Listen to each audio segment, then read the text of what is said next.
Hallo zusammen und herzlich willkommen zu einem weiteren Video. Heute möchte ich euch ein bisschen DIY-Content wieder mal bringen. Ich hatte in der Vergangenheit ja bereits einmal eine Buttonbox für meinen Simracing-Rig gebaut aus eben verschiedenen Komponenten. Das gleiche hatte ich dann später nochmal gemacht, eine weitere Buttonbox, die man eben nutzen kann für Simracing oder für irgendwas anderes. Die zweite Version war vom Layout her bzw. von der Größe eher, sage ich mal, dafür ausgelegt, dass man zum Beispiel, wenn man im Bereich Streaming aktiv ist, dass man sich auf die Knöpfe irgendwas legen kann oder einfach als zusätzlichen Input-Device, also sprich zusätzliches Eingabegerät für Spiele oder aber auch für Software, Videoschnitt, wie auch immer. Und heute möchte ich einmal zeigen, wie man sehr einfach, wirklich mit wenig Komponenten, hier liegt jetzt ein bisschen was, aber das meiste sind, sage ich mal, ist Equipment, um nachher später das Ganze montieren zu können. Die eigentlichen Komponenten, um Lautsprecherbox, also habt ihr ja in der Videobeschreibung gesehen. Ich möchte euch zeigen, wie ihr eine Lautsprecherbox bauen könnt. Mein Ansatz ist es sogar, sie so zu gestalten, dass man sie auch portabel verwenden kann. Deswegen habe ich dort drüben ein Akkubehälter liegen. Zeige ich euch gleich alles im Detail. Also hier mal so ein kurzer Überblick über das, was man sozusagen braucht, wenn man eine entsprechende Lautsprecherbox bauen möchte. Und ich hätte gesagt, wir fangen einmal mit den zentralen Komponenten an. Da wäre natürlich zum einen natürlich die Lautsprecher selbst. Wir haben also hier, ich habe mich jetzt hier für 2 Vollbereichs-Lautsprecher entschieden. Die sind für 10 oder 15 Watt, ich weiß es nicht mehr genau, 10 oder 15 Watt sind sie ausgelegt. Ich glaube, ich habe mich für die 10 Watt Variante entschieden. Und zwar habe ich hier einen entsprechenden Verstärker. Dieses kleine Board ist ein 10 Watt Verstärker. Wir haben hier die Möglichkeit, 2 Lautsprecher anzuschließen. Deswegen haben wir hier 4 Eingänge, beziehungsweise eigentlich sind es Ausgänge, denn hier wird sozusagen das Signal an die Lautsprecher übermittelt. Dann haben wir einen Eingang für die Stromversorgung, das ist 12 Volt. Und wir haben einen Eingang für das Audiosignal mit einem 3,5 Klinke, also 3,5 Klinke-Anschluss. Das sind sozusagen die Hauptkomponenten, die man braucht, also den Verstärker, die Lautsprecher und dann eben hier ein entsprechendes Kabel, um das Ganze mit diesem Board verbinden zu können. An dem Kabel befestige ich dann 12 Volt. 12 Volt, gutes Stichwort.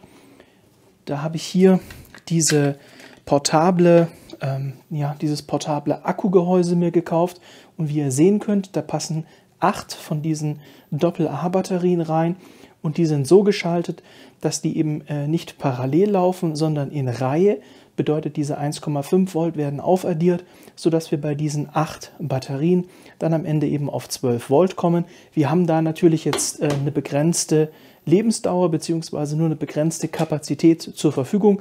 Ihr könnt dort natürlich entsprechend höherwertige Akkus verbauen, die dann auch mehr Kapazität haben, also sprich mehr Ampere, dann habt ihr da länger was davon. Ihr könntet auch eine kleine Motorradbatterie anschließen, wie auch immer.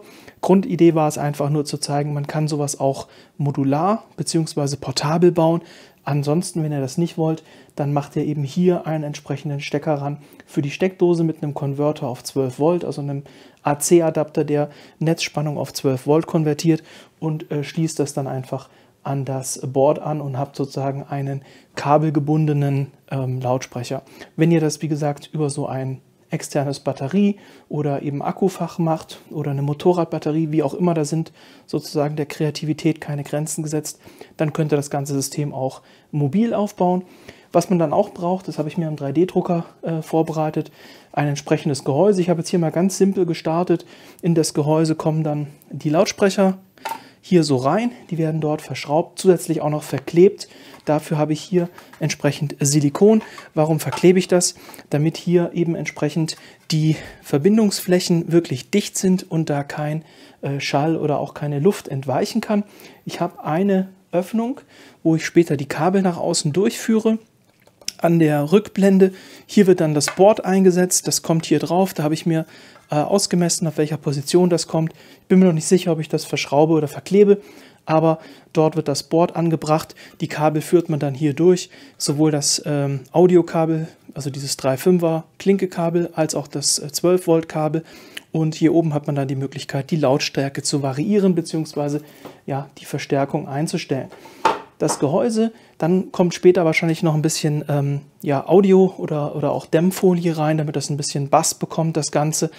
Dann habe ich, wie gesagt, Silikon, um diese Spalte zu verschließen, eine Abisolierzange, diverse Kabelbinder und Schrumpfschlauch, ein Voltmeter, so Quick Connect ja, Stücke. Diese hier, diese Schnellverbinder, dann kann ich das einmal trocken sozusagen aufsetzen, um euch das zu demonstrieren, wie das dann aussieht. Also bevor ich das alles verlöte, werde ich das Setup nochmal hiermit testen, mit diesen einfachen Verbindern, um zu gucken, dass das alles funktioniert. Ich hatte das vorab schon mal verifiziert, aber damit ihr das eben auch seht, hier nochmal, wie gesagt, dann um den Kurzaufbau zu machen. Dann so ein paar Kabel, das hatte ich ja auch schon mal gezeigt bei meinem Buttonboard. Das ist sehr hilfreich, wenn man sowas hat. Eine kleine Box mit verschiedenen Kabeln. Dann Kleber, weil ich ja später auch ein bisschen so, ja wie gesagt, Soundfolie in das Gehäuse kleben möchte, damit da ein bisschen mehr Volumen entsteht. Dann natürlich ein Lötkolben, hier für den Fall, dass irgendwas schief geht, so eine Lötwegziehpumpe oder wie auch immer man dazu nennt, oder wie auch immer man das nennt. Damit kann man eben, wenn man irgendwo daneben gesifft hat, zum Beispiel jetzt auf dem Board, wobei ich da eigentlich nichts löten müsste, also wahrscheinlich werde ich die hier gar nicht brauchen, aber damit kann man auf jeden Fall Lötzinn, flüssigen wegziehen und die Lötstelle wieder sauber machen. Dann natürlich Lötzinn, so ein bisschen Flussmittel, ein Lötkolben und das sind eigentlich so die Materialien, noch ein bisschen Isopropanol habe ich auch mal noch geholt, bevor ich den Klebstoff aufbringe, beziehungsweise das Silikon, damit ich hier die Flächen alle reinigen kann und das wirklich fettfrei ist. Das sind so die Utensilien, die ihr brauchen werdet, um das nachzubauen. Wie gesagt, in Bezug, welchen Verstärker ihr verwendet, welche Lautsprecher, das ist dann euch alles freigestellt. Das ist einfach mal nur ein ganz einfaches Beispiel, wie sowas funktionieren kann, wie man sowas aufbaut. Und wir hören natürlich später auch, wie die Klangqualität ist. Das Ganze ist natürlich, also gerade die Klangqualität ist immer extrem davon abhängig, welche Komponenten ihr verwendet. Ich habe jetzt hier keine besonders hochwertigen Lautsprecher und ich habe auch keinen besonders hochwertigen Verstärker. Alles nur ganz einfache, günstige Komponenten, die aber eben demonstrieren sollen, dass das kein Hexenwerk ist, sowas zu bauen. Und wie gesagt, ich habe ja bereits erwähnt, dass ich andere ähnliche Projekte bereits in der Vergangenheit gemacht habe und eines habe ich da hinten auch stehen.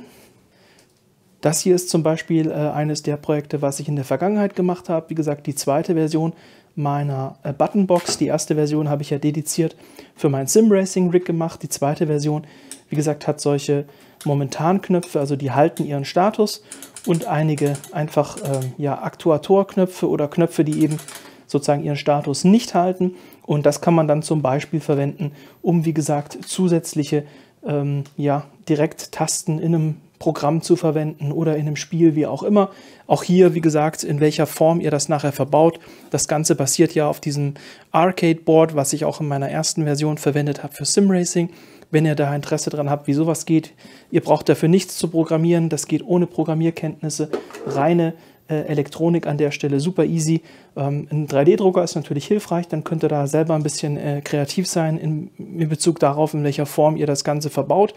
Aber ansonsten benötigt ihr keine Programmierkenntnisse oder spezifische Software, um sowas ans Laufen zu bekommen. Jetzt hätte ich gesagt, legen wir einfach mal los, indem ich das Ganze mal ganz trocken verkabel und wir einmal einen Test machen, wie das dann klingt.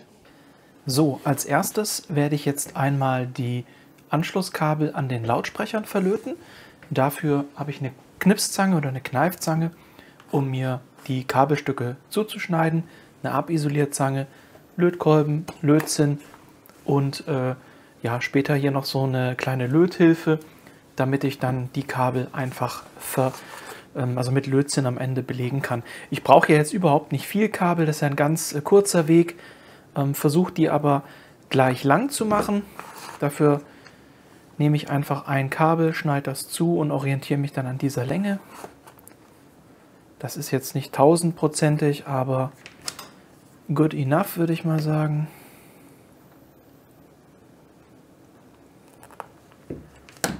Damit habe ich schon mal 2 Minuskabel. Das Ganze mache ich jetzt noch mit Plus. Da schaue ich auch, dass ich hier wieder ungefähr die gleiche Länge hinbekomme.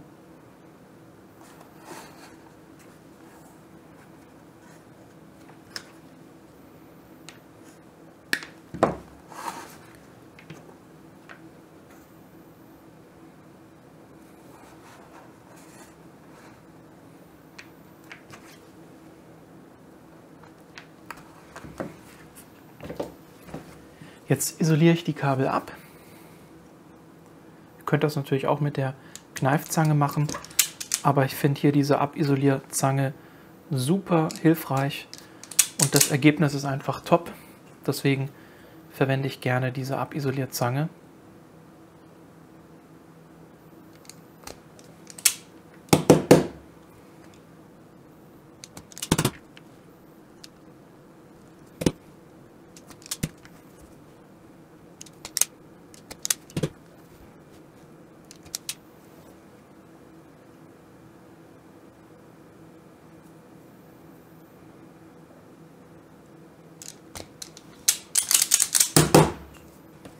Dann schaue ich jetzt, dass ich hier eben das rote Kabel an Plus löte und das schwarze an Minus. Ansonsten ist jetzt hier eigentlich nichts zu beachten. Theoretisch könnt ihr die Farben natürlich auch tauschen. Ihr müsst dann nur schauen, dass ihr das nachher einheitlich macht. Bevor ich das jetzt festlöte, werde ich hier erstmal ein bisschen Lötzinn aufbringen. Den Lötkolben habe ich schon vorgeheizt.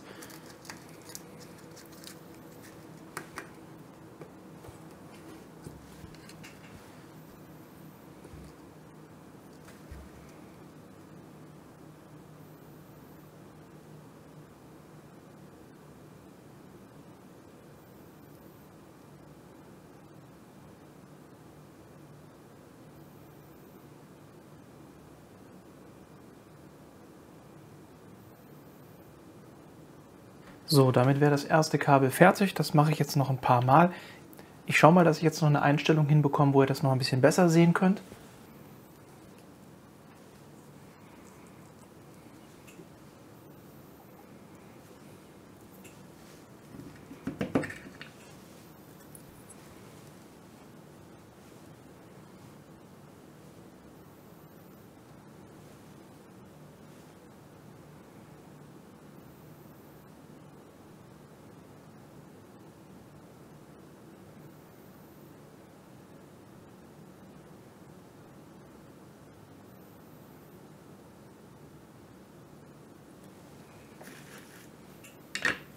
So, die Kabel habe ich hier im Hintergrund jetzt alle vorbereitet.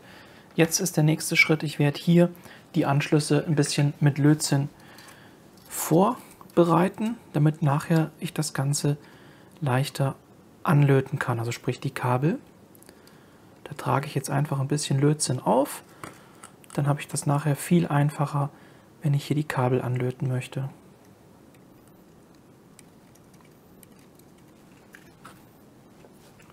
Von den Anschlüssen, hier ist jetzt Plus und hier ist Minus. Das bedeutet, wir fangen jetzt einmal mit der Plusseite an.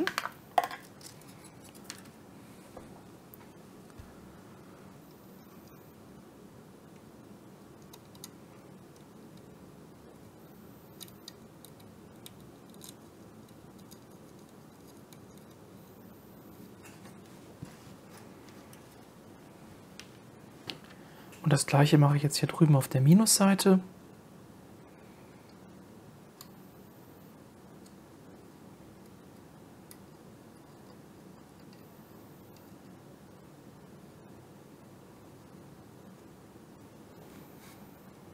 Jetzt haben wir hier zwei schöne Verbindungen. Das ist gut miteinander verflossen. Das gleiche mache ich jetzt für den zweiten Lautsprecher. Hier ist es auch so, Minus und Plus. Jetzt werde ich wieder ein bisschen Lötzinn anbringen. Okay, die Seite will wirklich nicht. Es ist ja immer so, es gibt immer irgendeine, entweder das ist die letzte Schraube, irgendwas ist ja immer. Das heißt, wir machen jetzt hier nochmal ein bisschen Lötzinn drauf. Darf man sich gar nicht beirren lassen. So, jetzt haben wir hier nochmal ein bisschen mehr Lötzinn und mehr Temperatur. Jetzt müssten wir die beiden doch eigentlich mal dazu bewegen können, sich miteinander zu verbinden.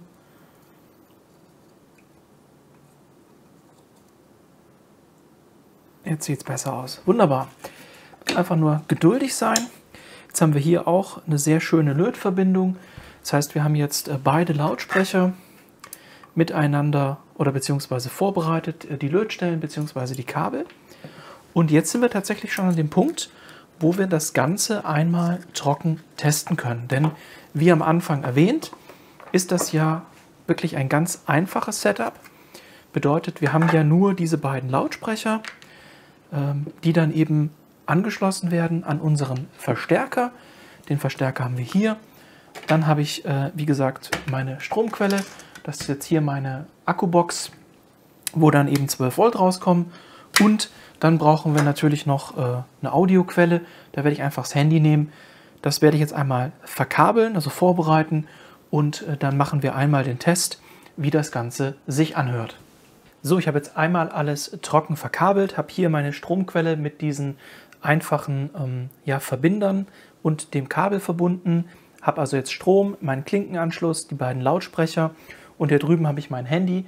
Ich habe jetzt leider keine Musik, die copyright-frei ist hier auf dem Handy, deswegen spiele ich jetzt einfach mal kurz was an. Ich habe das Ganze jetzt noch nicht ans Maximum getrieben von der Lautstärke, ist ja auch noch nicht im Gehäuse. Einfach mal, damit wir ein Gefühl dafür bekommen, was man jetzt mit so einfachen Komponenten in so kurzer Zeit da schon für ein Ergebnis erzielen kann.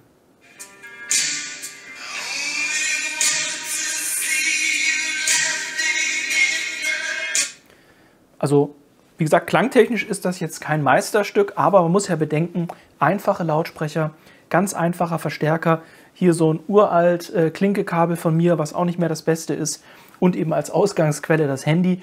Wie gesagt, ich bin mal gespannt, ich packe das jetzt mal ins Gehäuse und dann machen wir noch mal einen Vergleichstest, wie dann das Klangerlebnis ist, wenn das im Gehäuse sitzt, ob es dann besser wird, schlechter oder ob es gleich bleibt. Auf jeden Fall, wie gesagt, mit so einfachen wenigen Komponenten könnt ihr euch einen Lautsprecher bauen.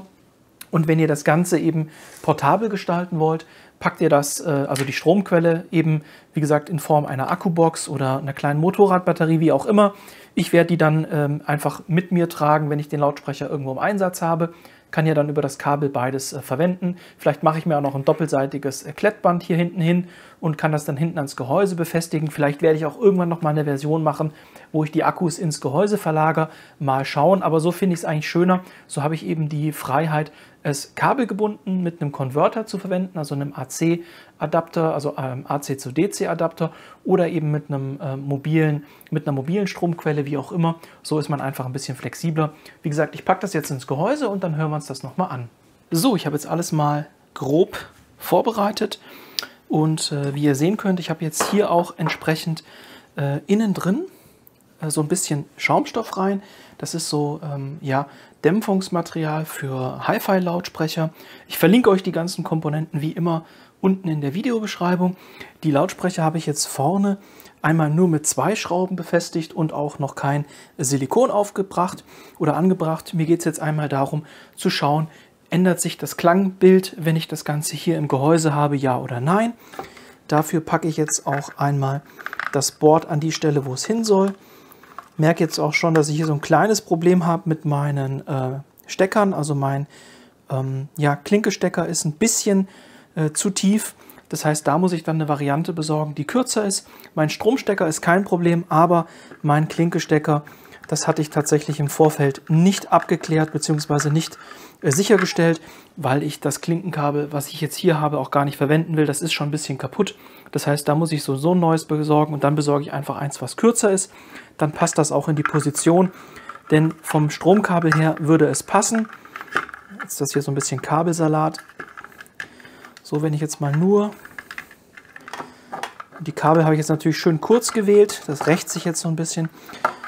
Aber um euch das einmal zu zeigen...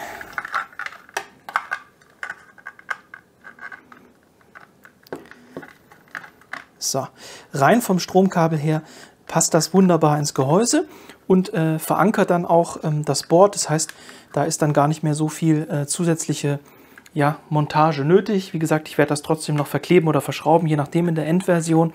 Jetzt geht es ja erstmal nur zum Zeigen.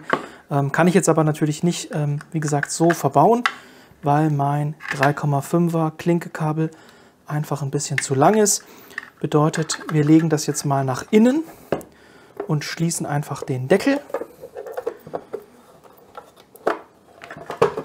Ist jetzt nicht ganz optimal, wie gesagt, weil es nicht an der Position ist und ich dann auch nicht mehr an den Regler rankomme hier für die Lautstärkenverstellung. Aber das ist jetzt halt einfach aufgrund des Test-Setups und des fehlenden funktionierenden Klinkesteckers. Ich baue jetzt das Gehäuse einmal zusammen. Das ist ein bisschen fummelig, weil ich hier das Ganze sehr eng bemessen habe von den Abständen, damit das eben, ohne dass ich das zusätzlich verschrauben muss oder so, hält. Ich schließe das Gehäuse jetzt einmal und dann bin ich gleich wieder für euch da und dann hören wir mal, wie sich das anhört, wenn die Lautsprecher im Gehäuse sind mit dieser Dämmmatte, ob sich da ein bisschen mehr Volumen entwickelt. So, ich habe jetzt das Gehäuse einmal geschlossen. Wie gesagt, ich komme jetzt leider nicht an den Verstellknopf für die Lautstärke, kann jetzt nur über das Handy die Lautstärke variieren. Ein- und ausschalten tue ich es hier hinten über meine Stromquelle. Hier habe ich jetzt mein Handy liegen. Ich werde jetzt einmal die Musik nochmal starten und dann schauen wir mal, ob sich da eine Klangveränderung eingestellt hat.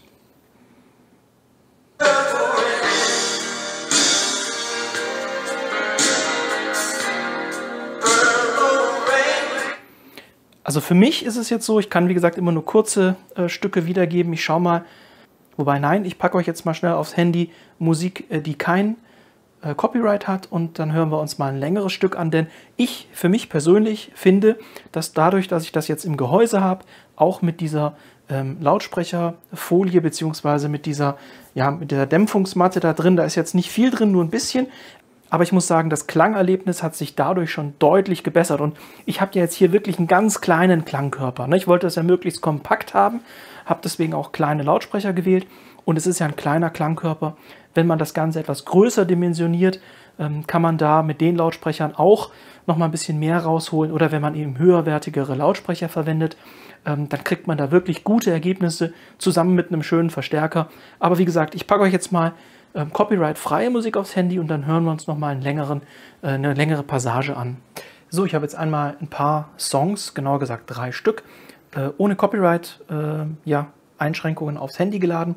Wie gesagt, wir haben ja auch die Lautsprecher noch nicht verklebt. Das heißt, hier geht immer noch ein bisschen, sag ich mal, Vibration, Luft und auch Schall verloren, wenn ich das dann nachher später komplett verklebe. Das muss aber sehr lange dann trocknen, deswegen mache ich das jetzt nicht in dem Video. Die Wartezeit ist einfach für mich jetzt nicht praktisch genug, beziehungsweise dann muss ich wieder einen Tag warten, bis ich das nächste abdrehen kann. Deswegen das ganz finale Ergebnis kann ich euch jetzt nicht präsentieren, aber ich finde, wir sind schon auf einem sehr guten Weg. Wie gesagt, wenn man bedenkt, wie wenig die Komponenten gekostet haben und es sollte ja nur euch zeigen, wie einfach das geht. Aber jetzt hören wir einfach noch mal rein. Wie gesagt, einmal 3 Stücke, die ich etwas länger spielen lassen kann und wir hören uns mal die Qualität an.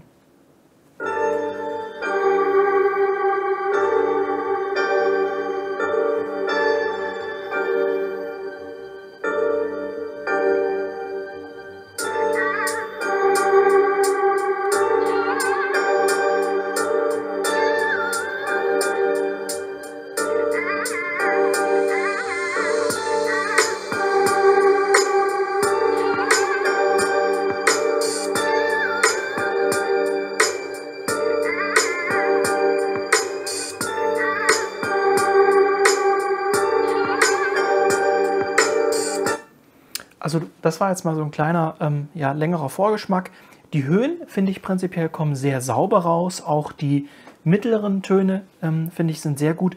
Es mangelt für meinen Geschmack ein bisschen am Bass. Allerdings darf man ja nicht vergessen, das sind Vollbereichslautsprecher und die sind auch nicht ideal, um Bass wiederzugeben. Zudem haben wir einen relativ kleinen Resonanzkörper mit nur relativ wenig Dämmfolie bzw. Dämmmatte da drin. Und selbst wenn ich da jetzt mehr Dämmmatte reinpacke, so richtig viel Volumen kriege ich aus so einem kleinen Klangkörper einfach nicht raus. Bedeutet, wenn ich da jetzt mehr Bass haben wollen würde, bräuchte ich zum einen etwas höherwertigere Lautsprecher und natürlich auch ein bisschen mehr Resonanzkörper plus noch mal ein bisschen mehr Dämmmaterial, damit da einfach ein gewisses Volumen entstehen kann. Jetzt hören wir uns mal noch einen anderen Titel an mit etwas mehr Höhen.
Bei dem Titel war es jetzt so, haben wir am Anfang relativ viele Höhen gehabt und da ist für mein Empfinden auch wieder so, da haben die ein bisschen übersteuert. Das heißt, da haben die Höhen sich nicht so klar abbilden lassen, sind also so ein bisschen verzerrt worden. Ich weiß nicht, ob das jetzt übers Mikrofon gut erkennbar oder gut hörbar ist, aber für mich in meiner Wahrnehmung, das ist ja auch immer subjektiv, waren wie gesagt jetzt bei dem Titel auch die Höhen so ein bisschen verzerrt und wie gesagt an den Tiefen mangelt es auch so ein bisschen.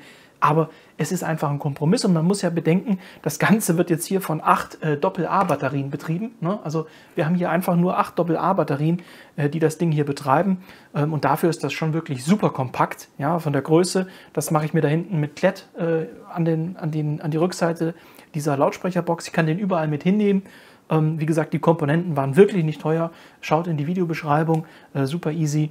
Insofern bin ich wirklich überrascht, wie gut das geht und wie gut das auch klingt. Also wie gesagt, immer in Preis-Leistung im Verhältnis setzen. Jetzt hören wir uns nochmal ein Lied an, wo wir mehr Bässe haben, damit es auch da nochmal transparent wird, dass wenn man jetzt wirklich einen hohen Anspruch an Klangqualität hat, dann muss man auch bessere Komponenten verwenden. Man kann jetzt mit so billigen Komponenten da nicht erwarten, dass man irgendwie das Mega-Klangerlebnis hat. Aber damit ihr das eben auch nochmal transparent habt, wie das sich anhört, wenn wir mehr Bässe haben.